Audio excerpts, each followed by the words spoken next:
Welcome back to the deep dive. You guys know I love a good video, and this time, one of you sent over this clip of Sadhguru talking about manifestation and the power of the mind. Yeah. And wow, let me tell you, this one really gets you thinking. Oh, for sure. For sure. Some of the stuff he says is like, whoa! Sadhguru, he's really good at like blending ancient wisdom with those modern, insights. And I think that's really powerful when we're trying to understand how we can shape our reality.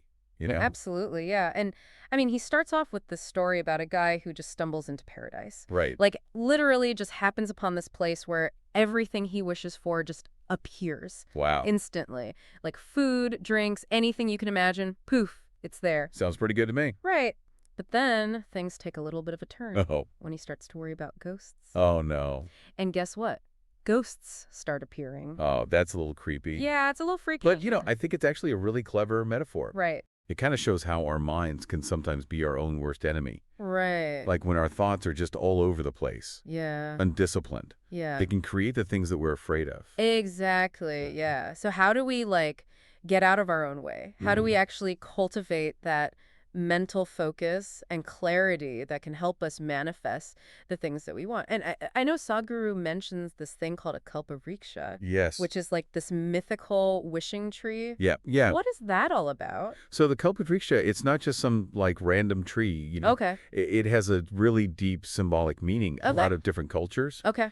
And it represents abundance and the fulfillment of wishes and the power of nature to provide. Right. So Sadhguru uses this image to illustrate what he calls a well-established mind. Okay. So it's like one that's focused and stable and capable of actually bringing about what we want. So it's not about finding some magical tree out in the world, but cultivating that within ourselves. Exactly. Exactly. And here's where it gets even more interesting. Okay.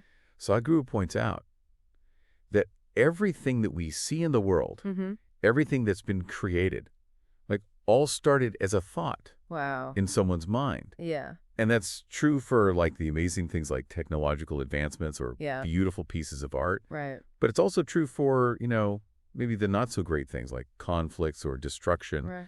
It all started as a thought in somebody's mind. Yeah. That's kind of scary. It is a little bit, yeah. When you think about it Yeah. Yeah. So if we actually want to change the world, if we want to manifest our desires, we have to start by understanding and shaping our own minds. So I'm kind of seeing how this ties into, modern concepts like the law of attraction or the power of visualization. Absolutely. Yeah. Right. It's all about recognizing the power of our thoughts and beliefs to shape our reality. But I think Sadhguru takes it a step further. Okay. He challenges us to really look at our past experiences and the beliefs that we've formed from those experiences. Right.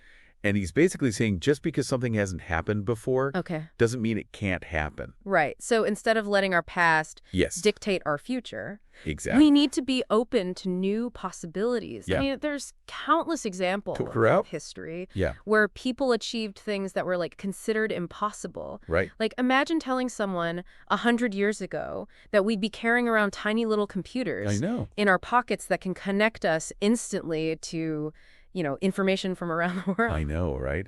It's crazy wild. It's wild. It's amazing, though. It is amazing. Yeah. But so I think there's a catch here. Oh, what's the catch? If we're talking about, manifesting what we want, I feel like sometimes I'm just going through the motions, chasing after things that society tells me I should want. I think you've hit on a really important point there. Okay. Sadhguru, he talks about this. Yeah. About how a lot of us are just seeking pleasantness. Right. We want health and peace and love and joy. Of course, yeah.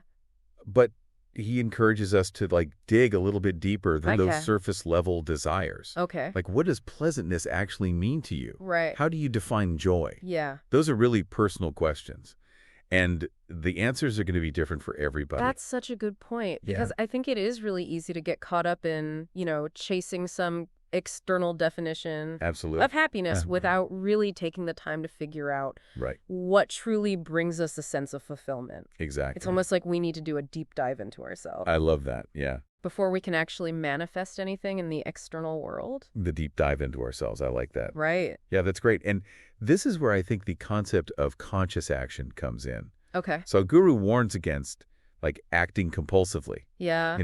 being driven by external pressures or wanting that like instant gratification. He's really advocating for something much deeper, like making choices that are actually aligned with our values Right. and our intentions. Yeah. And, in this day and age, It's hard. There's so much distraction. constant distraction. Our phones are buzzing. There's always something Always something. demanding our attention. It's like we're on autopilot half the time. Yeah, for sure. So how do we shift out of that autopilot mode Right. and start making those more conscious choices? That's the question. Sadhguru talks about the 4 dimensions of creation: the Yeah. physical body, the mind, emotions, and energy. Yes. What's the connection there?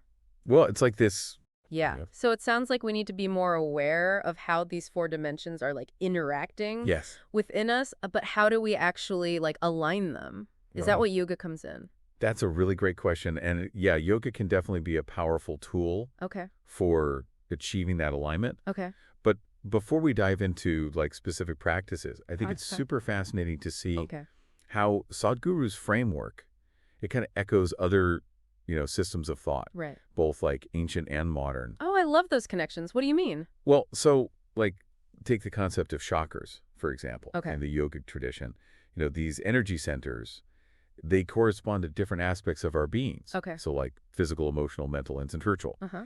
And you could see aligning these 4 dimensions that Sadhguru is talking about Okay. as like balancing and harmonizing Oh. these chakras. So it's not just about the physical postures. It's about like working with our energy Totally, yeah. system as a whole. Exactly. And it's not just yoga either. Mhm. Think about like Maslow's hierarchy of needs in psychology. Okay. Suggests that like we have this hierarchy of needs, starting with, the basic physiological ones like food and shelter. Right.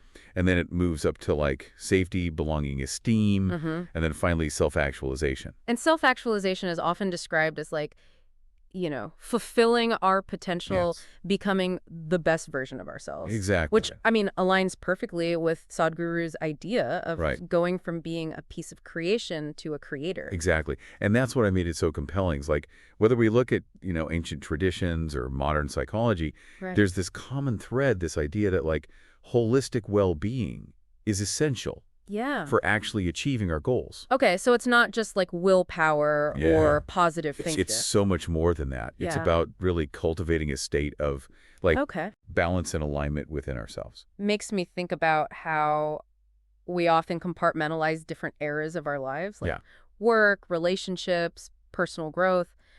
But what if we approach them Right. all as these interconnected parts? Totally. That's a really powerful shift in perspective. Yeah. And I think that's a key part of what Sadhguru is talking about. Okay. It's recognizing that, our physical health that impacts our mental clarity Right. and our emotional state that influences our energy levels. Yeah. And so on and so forth. It's all connected. It's all connected, yeah. And this is where I feel like practices like yoga and meditation can be Absolutely. so transformative. Yeah, for sure. So let's talk about some specific practices. Right. How can yoga help us actually cultivate, a more focused mind and tap into that like Kalpavriksha energy? So there are a lot of different aspects to yoga, of course, Right. but let's, focus on a few that are really relevant here. Okay. First, we have the practice of asanas, Okay. which are the physical postures. Yeah.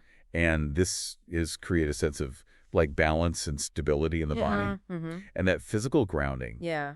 it can do wonders for actually calming the mind. It's like those days when you're just feeling physically tense Yes. and like everything feels harder. Totally. And then you move your body a little, you stretch, you go for a walk. Yeah. And suddenly it's like your mind feels clearer too. Exactly. Like, oh, Yeah. I needed that. And then there's pranayama, Okay. which involves like conscious control of the breath. Okay. This is like super powerful Oh, for regulating our energy and our emotions. Okay. And it can really help to like calm the monkey mind. Yeah. And kind of direct our focus Right. to where we want it to go. I've definitely noticed that, when I'm feeling overwhelmed Yeah. or anxious, just like taking a few minutes Yeah. to focus on my breath, Okay. it makes a huge difference. Amazing how powerful something so simple can be. Yeah. Right. It's like, why am I not doing this all the time? I know, right? Yeah. And then finally, we have meditation, Okay. which is the practice of like training mind to be present and focused. Right. And it's essential for cultivating that mental discipline Okay. and clarity that Sadhguru talks about Mhm. for manifestation. It sounds like all of these practices just like work together so beautifully to like harmonize those four dimensions: body, mind, emotions, energy. They do. How do we take these practices like off the mat, so to speak? Right. How do we bridge the gap between like inner work and real world action? Yeah. Because Sadhguru also talks about the importance of commitment and practice. He does, yes. Right. And seeing setbacks as these like learning opportunities. Absolutely, yeah. Right. He's emphasizing that like transformation is a journey. It's not a destination. Yeah.